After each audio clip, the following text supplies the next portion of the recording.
sansala makoteleke makobeleke mbumaniza babyemba bisongo bigwiri kikufula matoko na bandumba badukiri kimumbazini baba ninganani baba zebula bekana yiriri maluma ubelekangi bitata sai kutima nyumona buna meno machinumo masisa bankaka sawe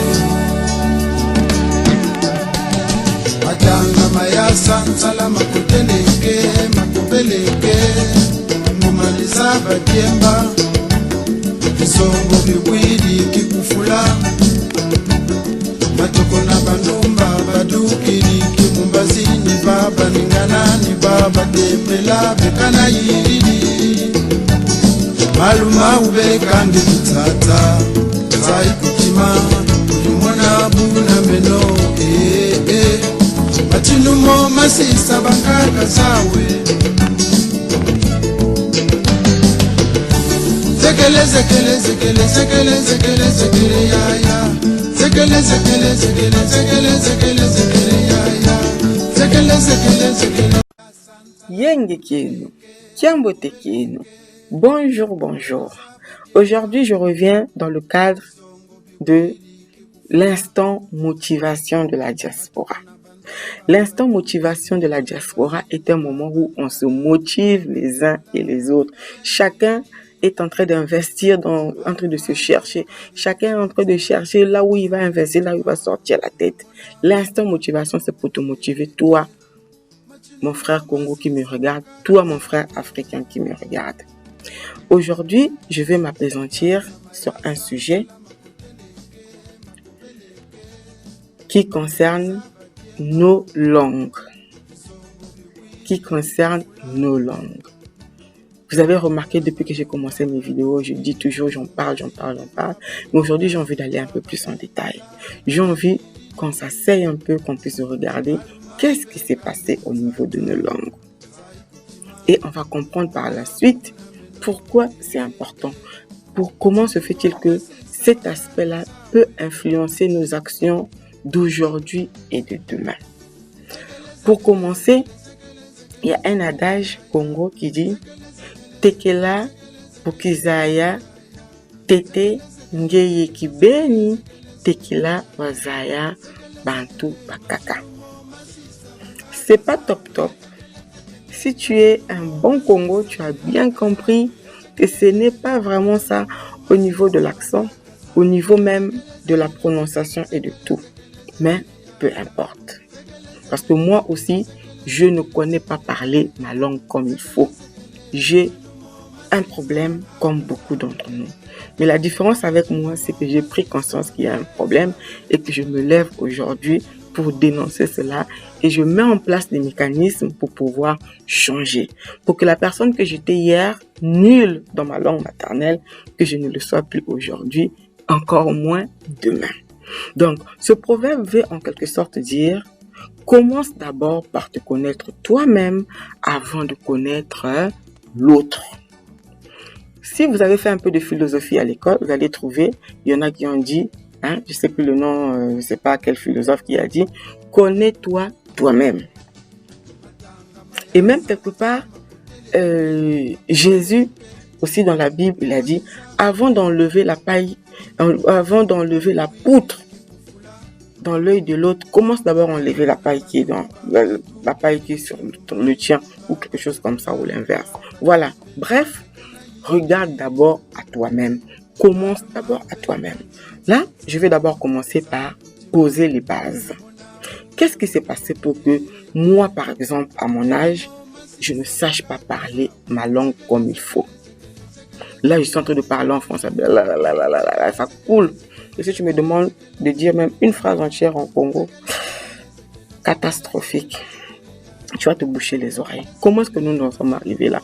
Toi qui me regardes, c'est sûr aussi que ta situation n'est pas top. Repartant de l'expérience que j'ai fait, quand je regarde, j'entends les aînés en parler.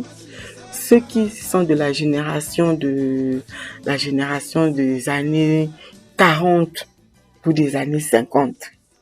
J'ai entendu des personnes, des aînés de cette génération, donc la génération de nos parents, des personnes qui pouvaient me mettre au monde, dire que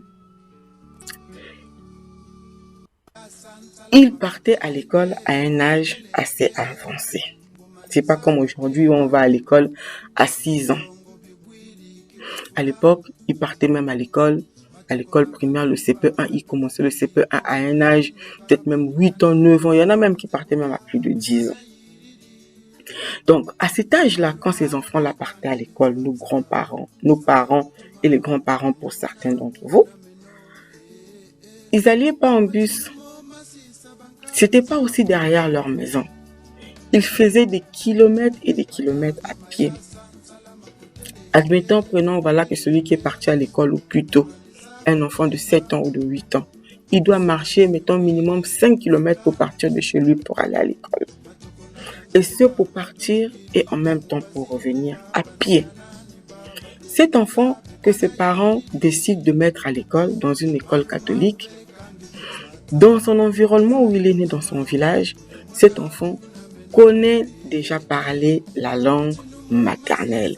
Il roule la langue maternelle jusqu'à ce qu'il sort même les proverbes là graves. Comme ton enfant qui parle le français, tu vois, non? Regarde comment les enfants là parlent le français jusqu'à ce qu'ils nous corrigent même. Donc, eux, nos parents, à cette époque, ils savaient déjà parler leur langue comme il faut. Ils maîtrisaient les us et coutumes. Ils savaient tendre les pièges dans la forêt. Ils savaient aller pêcher les poissons. Ils savaient attraper les oiseaux. Ils étaient déjà autonomes. Un jour, tout à coup soudain, on ne demande pas l'avis de quelqu'un. On dit, toi, il faut aller à l'école. Le voilà qui va à l'école en courant, pieds nus, avec son petit bout de cahier qu'il a mis dans un sachet. Il arrive à l'école, c'est déjà un enfant intelligent, épanoui, il connaît la vie. Il arrive à l'école, là, il se rend compte qu'il doit apprendre à lire I, O, U, T, E, I, A, T, E, A, tomate. Il n'arrive pas à lire, bon, on tape sur sa tête. Ça même, c'est pas un problème. Le pire, c'est que dans ces écoles-là, il était interdit de parler la langue maternelle à l'école. Dans l'enceinte de l'école, encore moins en classe. Si interdit, il ne connaît pas parler un seul mot de français. Il ne sait même pas lire T, E, I, O, l'alphabet, machin. Il est en train d'apprendre. On dit à cet enfant-là que non, ne parle pas ta langue maternelle. Tu es obligé de parler la langue qu'on t'a importée. Le français pour mon cas. Et si on te surprend que tu as parlé ta langue à l'école, tu sais ce qu'on leur faisait? Je rigole, mais c'est d'une tristesse. On prenait une boîte. On mettait des excréments, les boyaux de poissons, toutes sortes de pourritures inimaginables, tout ce qui est puant là. On prend la boîte, on t'attache ça sur le cou comme mon collier là. Pourquoi? Parce que tu as parlé ta langue. Et tu vas te débarrasser de ce collier là à quelles conditions? À condition que tu attrapes un autre élève qui était en train de parler dans sa langue. Là, tu dis que, là, tu as parlé, on te donne. On peut en rigoler, mais moi, je pense que c'est d'une tristesse sans nom. Cet enfant-là, dans son corps, son âme, son esprit, son inconscient, son subconscient, tout son être, assimile sa langue maternelle à quelque chose de nauséabond, à quelque chose de dégueulasse, à quelque chose... Et c'est dans cette atmosphère-là qu'ils ont grandi. Jusqu'à ce que, au fur et à mesure, ils ont commencé à parler leur langue maternelle de moins en moins. La personne qui était arrivée, la personne qui atteignait un certain niveau social, c'est celui qui parlait bien le français. Celui qui parlait sa langue maternelle était assimilé à un paysan, à un vaurien. Et ces enfants-là, qui étaient diplômés et qui ont commencé à rentrer dans l'administration, dans la fonction publique, ils étaient déjà complexés. Complexés dans leur être, de leur langue, de leur culture, de tout ce que pouvait représenter leur culture. on ne s'étonne pas que ce parent-là, il met au monde un enfant comme moi. Il ne va pas me parler dans sa langue. Il va me parler en français. Et j'ai vu, ça par contre je ne l'ai pas subi, j'ai vu des parents taper leurs enfants parce qu'ils ont parlé leur langue maternelle. Donc, le colon, lui, il interdisait de parler la langue dans l'école, dans l'enceinte de l'école, dans la classe. Mais cette génération de parents-là, ils ont continué à faire la police même dans la maison. Ils ont commencé à interdire à leurs enfants de parler la langue. En tout cas, si tu arrives à parler la langue, c'est que tu t'es retrouvé dans des quartiers populaires, où tu t'es retrouvé vraiment à ta manière. Mais si tu étais vraiment enfant de la bonne, comme on disait chez nous, ah non, faut parler le français. Et ça donne un enfant comme moi. Et qu'est-ce que je me retrouve au jour d'aujourd'hui? Je sais parler les langues. Voilà, dans mon pays, on a la chance d'avoir des langues nationales. Donc, les langues nationales plutôt, donc le lingala et le monokutuba. Mais ça, c'est pas ma langue maternelle. Ma langue maternelle, c'est le Congo. Mais ce Congo-là, on ne l'a pas appris. On ne me l'a pas appris, on l'a tué, on l'a étouffé. Et je me retrouve aujourd'hui à mon âge. Je sais que dire bonjour, je sais dire merci, je sais dire 2-3 trucs, mais je ne peux pas parler dans ma langue maternelle comme je suis en train de parler aujourd'hui avec le français. Regardez comment ça coule. Il y a un problème. Si ça s'est arrivé chez moi au Congo, toi aussi, quel que soit l'endroit où tu te retrouves en Afrique, on a eu les mêmes histoires, on a eu les mêmes pratiques, on a eu les mêmes choses. Donc, nos langues ont été vraiment dévalorisées jusqu'à un niveau. Quand on arrive par exemple au Congo au jour d'aujourd'hui, on trouve quoi comme centre culturel? J'ai le centre culturel français, j'ai le centre culturel russe, j'ai le centre culturel américain, centre culturel Congo, rien. Je ne l'ai pas étudié en école, je l'ai étudié nulle part. On m'a même pas donné la possibilité de choisir. Regarde ceux qui font la série A chez nous. Ils ont le français, ils ont l'anglais, ils ont le portugais, ils ont peut-être même l'allemand. Tout sauf nos langues de chez nous. Si tu veux apprendre en monokutuba ou en lingala, les langues nationales, ben, tu es obligé d'aller après l'université pour devenir journaliste dans ces langues-là. C'est là que tu te mets à étudier ces langues-là à l'école. Il y a vraiment un problème. Parce que quand je regarde à contrario, comment est-ce que ces personnes-là qui nous ont dépouillés de notre essence, de nos langues, comment est-ce qu'ils mettent en valeur les langues, les leurs?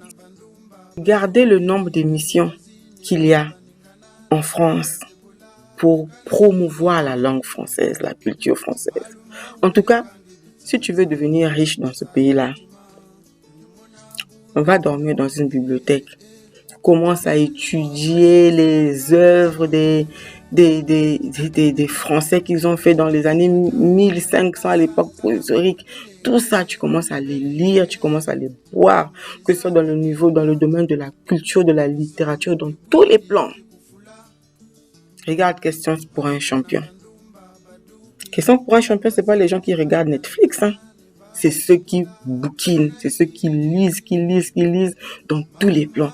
Une fois que tu as avalé tout ça, tu vas dans une émission comme ça. Regarde ce qu'on leur donne à gagner. Regarde les chiffres et les lettres. Regarde la multitude des émissions qu'il y a. Et le pire, c'est que on met des sommes exorbitantes sur ça. Tu te rends compte? Aujourd'hui, mon fils qui va à l'école ici, il étudie Louis XIV. Il finit d'étudier Louis XIV. On va organiser une excursion où ils vont aller à Versailles, où ils vont aller voir là où Louis XIV dormait, là où il a mangé, là où il faisait ses besoins. Et c'est les mêmes que chez nous, ils ont tout effacé, ils ont bloqué. Il y a un problème, mes amis. J'ai même pas besoin de parler. Regardez seulement comment est-ce que c'est mis en valeur ici. Regardez comment est-ce qu'on incite les gens à parler la langue française. et nous. C'est pour ça que je dis, si toi et moi aujourd'hui, tu ne parles pas ta langue maternelle, là, ta petite langue là, tu te dis même que c'est parlé seulement dans une petite localité. Si aujourd'hui, toi, tu ne la valorises pas, personne ne va le faire. Personne ne va le faire. Les seules personnes là même autour de toi, là même qui savent parler cette langue-là, demain si elles meurent, c'est que c'est fini, il n'y a plus de vestiges. Il n'y a plus de vestiges, il n'y a plus rien, il n'y a plus de traces. Ça disparaît. Alors que nous savons que la culture d'une langue, d'un peuple, se transmet dans sa langue. La culture d'un peuple, l'essence, l'âme même d'un peuple est portée dans sa langue. Parce que cette langue-là, ça a reçu beaucoup d'imprégnation. Tes ancêtres ont parlé par rapport à ton environnement, par rapport à tout. C'est un patrimoine. C'est un patrimoine. C'est un patrimoine qui, pour beaucoup de langues en Afrique, sont en train de mourir simplement parce que les gens ne les parlent pas. La langue est un instrument de domination. Vous allez regarder hier le grec. Tous les livres à une certaine époque étaient écrits en grec. Pourquoi? Parce que c'était la grecque qui était la puissance à l'époque. Les livres ont été écrits en latin, la Bible en latin, les prières en latin. Pourquoi? Parce que c'était les Romains qui étaient à l'époque. Aujourd'hui, tout est en anglais. Les bonnes recherches, même sur Internet, quand tu vas sur Google, les bonnes choses, les bons sites, c'est en anglais. Tu sais pas, tu comprends pas l'anglais, passe ton chemin, tu n'auras que les miettes. Pourquoi? Parce que c'est eux qui sont la première puissance mondiale aujourd'hui. En tout cas, hier, ils étaient vraiment la première puissance et ils ont implanté, ils ont mis la main mise partout. Ils ont dominé à cause de la langue. Ça veut dire que les Africains, au niveau de la langue, on est zéro. C'est pas demain qu'on va valoriser, on va rivaliser avec les autres. Parce que toi-même, déjà, tu ne parles pas ta langue. L'autre, il va pas le faire. On n'écrit pas dans nos langues. On ne les met pas en exergue. Il y a un problème, mes frères, il y a un problème. Nous, aujourd'hui, notre génération, on est la dernière rempart. On est la dernière rempart avant la disparition de nos langues. Si tu ne fais rien au jour d'aujourd'hui, surtout nous qui sommes dans la diaspora, là, tu n'as pas réussi à parler la langue là quand tu étais chez toi. C'est pas ici. C'est pas ici. Et les enfants que tu es en train de mettre au monde demain, tu vas même aller te marier avec un étranger. Vous allez parler le français plus que les Français eux-mêmes. Et l'enfant qui va naître n'en parle plus. Et lui aussi, demain encore, c'est fini, c'est fini, c'est fini.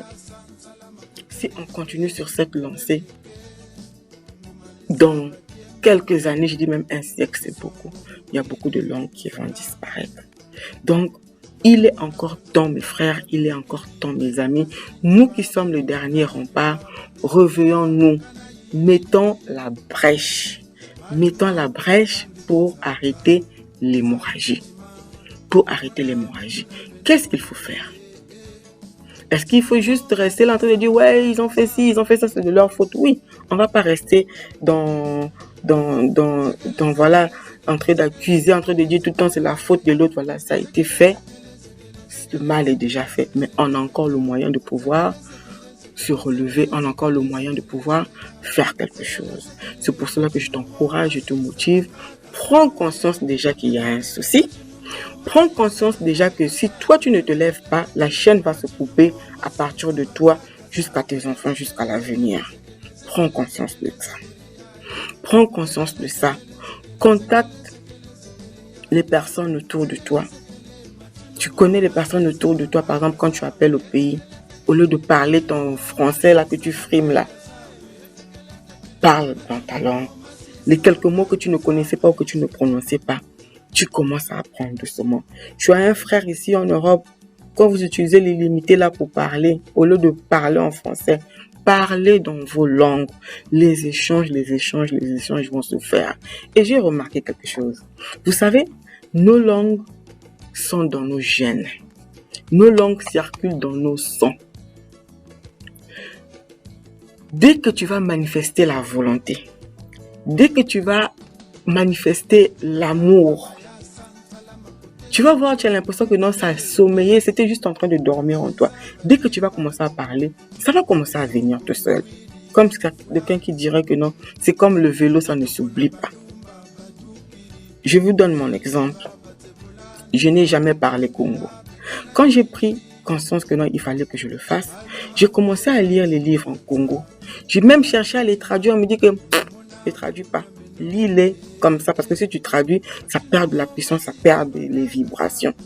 Je lis, blablabla. Je ne comprends absolument rien. Mais j'insiste. Et au jour d'aujourd'hui, je peux vous dire, je sens un très grand changement. C'est juste comme si je suis juste allée titiller, je suis juste allée réveiller quelque chose qui était en moi. Sois acteur. Si tu as les moyens, rassemble-toi avec les personnes de ton village, avec les personnes de ton entourage, avec les personnes qui parlent la même langue que toi. Crée une sorte d'école, crée une sorte de rassemble les personnes encore qui connaissent cette langue-là, qui peuvent écrire, mettre même l'alphabet, mettre les mots, des petites choses comme ça. Soutiens ces personnes-là pour recueillir quelque chose. Parlons par exemple du Congo. Je mettrai dans la description, si je m'en souviens, je vais m'en souvenir. Il y a un Congo, que Dieu le bénisse, qui a créé un groupe WhatsApp où il nous enseigne le Congo. Vraiment, ce monsieur-là, il est extraordinaire. Il apprend vraiment comme on apprend le français à l'école. On apprend l'alphabet, on apprend le verbe avoir, le verbe être, les chiffres, les lettres. Et je suis émue aux larmes de foi de regarder à quel point ces langues sont d'une richesse. Il y a des mots dans ma langue pour parler de la galaxie, pour parler du système solaire, pour parler de la chimie, de l'électricité, des mots que moi je pouvais me dire que hier là c'était des mots scientifiques. Il y en a dans ma langue.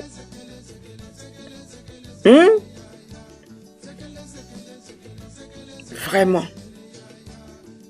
je bénis ce genre d'initiative. Ce monsieur-là, il a fait des recherches, il a trouvé et il partage. Qu'est-ce que moi je peux faire? Qu'est-ce que toi tu peux faire?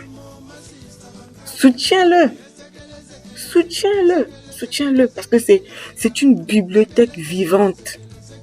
C'est une denrée rare. Une personne comme ça, si c'était les Occidentaux, ils avaient une personne comme ça, on devait le mettre en haut.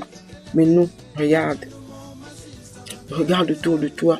Tu connais quelqu'un dans ta langue, qui connaît les proverbes dans ta langue, qui parle ta langue, qui roule ça bien. Mets un scribe à côté de lui, mets un petit jeune à côté de lui qui va écrire. Recueillons ce qui reste avant que ça ne se perde. Un vieillard qui meurt est une bibliothèque qui se meurt. Combien sont en train de mourir, qui sont en train de partir avec tous les secrets, qui sont en train de partir avec tout. Et qu'est-ce qui va nous rester? Demain, quand il faudra nous aussi se tenir dans le concert des nations, quand il faudra aussi que l'Afrique parle demain, on va partir avec quoi? On va partir avec la langue la langue étrangère. Regarde les Chinois. Ils naissent dans les Chinois, ils grandissent dans les Chinois, ils meurent dans les Chinois. Regarde-les comme ils sont devenus. Ils étaient en bas, ils sont devenus en haut. Mais regarde-nous. On est encore rendu dans des débats plus bas que terre, où on est encore en train de dire là que non, t'as vu comment ils parlent français? Ils parlent français avec l'accent. Quels sont les Africains qui parlent avec beaucoup d'accent? Les Camerounais. On rigole. Depuis que j'ai commencé à parler là, j'ai sûrement mélangé les le, les la, les un, les une. Tu t'es mis déjà même à me corriger. C'est bien, mais tu es en train de me corriger dans la langue de l'autre. Et dans la sienne. Quand même eux, ils nous regardent. Tu crois qu'ils pensent quoi de nous? On est plus bête que la bête de la forêt. Parce que la bête de la forêt, on dit toujours, la nature ne vous enseigne-t-elle pas? Le chien, depuis la nuit des temps, le langage que Dieu lui a donné, c'est d'aboyer. Le chat, Le langage que Dieu lui a donné, c'est de miauler. Jusqu'au jour d'aujourd'hui, ça n'a jamais changé. Même si en Europe, on voit que non, chien et chat se font les câlins. La souris et le chat mangent dans la même assiette. Parce que c'est des animaux transformés qui mangent les croquettes et tout. Mais quel que soit le chien aboie, le chat miaule. Ça n'a jamais changé. Maintenant, toi, quand Dieu t'a envoyé sur terre, quand il a envoyé ton peuple sur terre, ta race, ton clan, ton ethnie, il leur a donné une langue. Cette langue-là est chargée de puissance. Aujourd'hui, tu dis que non, bon, je ne parle pas ça, j'ai honte. C'est la langue du bled, machin. Moi, je vais chercher à parler le français, l'anglais, machin truc. Tu vas chercher, on dit même, regarde même, quel est le mot qu'on utilise pour un Africain qui cherche à parler français plus que le français lui-même? On dit il singe. Il singe. Il singe. C'est insultant, n'est-ce pas? Tu es juste en train de copier, tu es juste en train de chercher à porter un habit qui ne t'appartient pas. Tu es juste en train de mettre un costume qui n'est pas fait à ta taille. Pour les autres, tu es en train de singer, ça marche pas. Ça marche pas. Même les animaux eux-mêmes ne font pas ça, chacun reste dans son couloir. Pourquoi nous aujourd'hui, on est devenu plus bête que la bête de la forêt? On est devenu contre nature. Avant d'exceller dans la langue de l'autre, cherche d'abord à exceller dans la sienne. Hier, on a trouvé des conditions qui ont fait qu'on ne pouvait pas faire autrement. Mais aujourd'hui, sois conscient que tu as la possibilité de changer. Et aujourd'hui, c'est maintenant. C'est maintenant et c'est urgent parce que sinon, c'est trop tard. C'est pas le travail d'une personne, c'est pas le travail de deux. C'est le travail de tout le monde. J'ai beaucoup parlé. Peut-être que même j'ai fait des redites, mais j'espère que le message est passé. L'instant motivation d'aujourd'hui, j'espère que tu as compris. Et chaque fois dans mes vidéos, quand je vais parler ma langue, je vais mettre les mots de ma langue, sache juste que moi-même aussi, je suis en train de faire un combat. Je suis en train de courir dans le sens d'atteindre ce but-là, de revenir à notre originalité, de revenir à notre authenticité, de revenir à ce qui est à nous, à ce qui est à moi. Je suis déjà pleine de ce qui est à autrui, de ce qui est à l'autre. Il est maintenant temps que je fasse le chemin arrière. On dit en Congo, encore quelque chose, ça sera pas top, mais on dit ça veut dire, si tu te trompes de chemin, reviens à la croisée de chemin. Aujourd'hui, on s'est trompé de chez trompé. Il n'est pas trop tard. Revenons à la croisée de chemin et retournons là où il faut. Merci de m'avoir écouté jusqu'au jour d'aujourd'hui, jusqu'à ce moment plus tôt. Si la vidéo t'a plu, ajoute les commentaires, mets les actions que toi, on peut mettre en place chacun de son côté pour pouvoir réussir à relever ce défi. Partage, abonne-toi, car je reviendrai encore sur d'autres instants motivation pour pouvoir nous booster afin que nous allons encore de l'avant.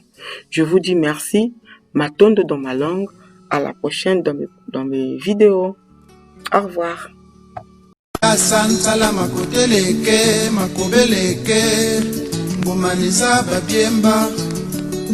Bisongo bigwiri kikufula batoko na bandumba badukiri kimumbazini baba ninganani baba zebula bekana yiriri maluma ubelekange bitata sai kutima nyumona buna meno machinumo masisa bankaka sawe Matanga mayasa nsala makuteleke makubeleke Mumaliza badiemba Kisongo bigwiri kikufula Matoko na bandumba badukiri kimumbazini baba ninganani baba tepela bekana yiriri Maluma ubekange tutata Zai kuti nsima mwana buna meno batinumo masisa bakaka zawe zekele zekele zekele zekele zekele zekele ya ya zekele zekele zekele zekele zekele zekele ya ya zekele zekele zekele zekele zekele zekele ya ya zekele zekele machinumo masisa bakaka zawe zekele zekele machinumo masisa bakaka zawe